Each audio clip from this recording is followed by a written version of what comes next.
پشاور کا زبیر خان عوام کا ہمدرد، انگریزوں کے لیے دہشت کی علامت۔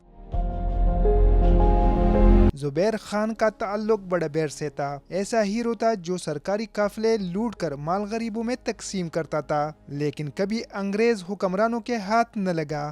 ایک لونڈی پکڑ کر 14 روپیہ ان کو دے دیا کہ بھائی صاحب یہ 14 روپے لے لے لیکن اس زبیر کو بدنام کرو۔ پھر انگریزوں نے اس پر کیس چلایا، اس میں جیل چلا گیا۔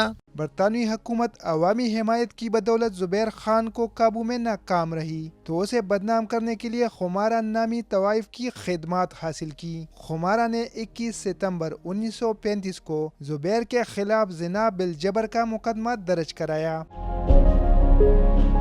زبیر خان کو 10 جنوری 1936 کو 2.5 سال قید اور 15 روپے جرمانے کی سزا سنائی گئی۔ انگریز سرکار نے طوائف کو نہ صرف 15 روپے انعام سے نوازا بلکہ اسے تاج برطانیہ کی آفیشل طوائف کی حیثیت بھی دی گئی۔ پشتو کا ایک محاورہ ہے کہ کوئی بھی مسئلہ ہو تو اس کا غم بڑبیر کا زبیر کرے گا۔ زبیر ایک کریکٹر تھا کسی زمانے میں اراؤنڈ 1935، اور وہ جنگ آزادی کا ایک مجاہد بھی رہا ہے، اور اس وقت انگریز سرکار نے ایک پلان بنایا تھا جو کہ یہاں کے بڑوں سے سنا ہے، اور ایک خاتون آئی تھانے میں کہ اس کے ساتھ دست درازی کیے۔ یہ 21 ستمبر 1935 کا واقعہ ہے، جو کہ میرے خیال میں اور اب تک مجھے جتنی معلومات ملی ہے کہ زبیر ایک نامی گرامی بہادر بندہ تھا، اور اس کو ڈیفیم کرنے کے لیے اس کے خلاف یہ FIR کاٹی گئی تھی۔